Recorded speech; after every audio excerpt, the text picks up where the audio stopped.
معزز سامعین گرامی قدر، غزوہ حنین کے بعد کے کچھ واقعات اور کچھ فقہی مسائل اور کچھ متفرق جو واقعات تھے وہ آپ کے سامنے رکھ رہے ہیں۔ بے شمار واقعات ہیں، آج ان میں سے چند ایک کو آپ کے سامنے رکھیں گے۔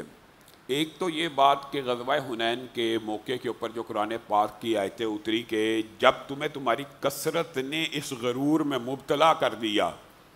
اصل میں صحابہ کی یہ تعداد 12,000 کی کبھی بھی پہلے نہیں تھی ہوئی، اور یہ بات بھی یاد رکھیے گا کہ رسول اللہ صلی اللہ علیہ وسلم کی ایک حدیث اس بات کے اوپر دلالت کرتی ہے کہ جس لشکر کی تعداد 12,000 ہو جائے، اس لشکر کو عدد کے اعتبار سے کوئی دنیا کا لشکر شکست نہیں دے سکتا اگر وہ ایمان والے پکے مومن ہوں تو عدد یہ کفایت کرتا ہے۔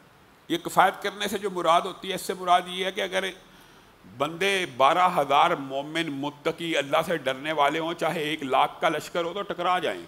اگرچہ اللہ تعالیٰ نے قرآن پاک میں یہ تخفیف کی ہوئی ہے کہ 1 کے مقابلے میں 2، یہ تخفیف موجود ہے، اور اس تخفیف کا فائدہ مسلمان اٹھا سکتے ہیں کہ ان کی لشکر کی تعداد 50,000 ہے، ہماری 10,000 ہے، ابھی ہم 25 تک لے کے جائیں گے۔ یہ تخفیف قرآن پاک میں اللہ نے پہلے 1:10 کا تھا، پھر یہ 1:2 کے مقابلے کی ہے۔ لیکن یہ حدیث اس بات کے اوپر دلالت کرتی ہے کہ بنیادی طور پہ جب 12,000 کا فگر اچیو ہو جائے تو پھر عدد کے اعتبار سے مزید بندوں کی ضرورت نہیں ہوتی۔ ہاں، اسباب کی ضرورت ہو سکتی ہے، ہتھیاروں کی ضرورت ہو سکتی ہے، معیشت کی ضرورت ہو سکتی ہے، ان کی کمانوں کی ضرورت ہو سکتی ہے، تلواروں کی ضرورت ہو سکتی ہے، زروں کی ضرورت ہو سکتی ہے۔ یعنی جب آپ ایک خاص اس عدد کو پہنچ جائیں، پھر عدد بڑھانے کی بجائے اس کی تیاری اور استعداد کو بڑھایا جائے۔ کل حدیث کا مفہوم یہ ہے۔ تو رسول اللہ صلی اللہ علیہ وسلم نے یہاں پہ جب تعداد کو 12,000 دیکھا تو مومنوں کے دلوں میں یہ خیال آیا، آج تو ہم اتنی بڑی تعداد میں ہیں کہ ہمیں دنیا کی کوئی طاقت شکست ہی نہیں دے سکتی۔ تو جب یہ خیال غرور کے اندر منتقل ہوا تو اللہ رب العزت کی طرف سے وہ سارا واقعہ پھر آپ کے سامنے رکھا۔ اول ان کو تیروں کی وجہ سے شکست ہوئی۔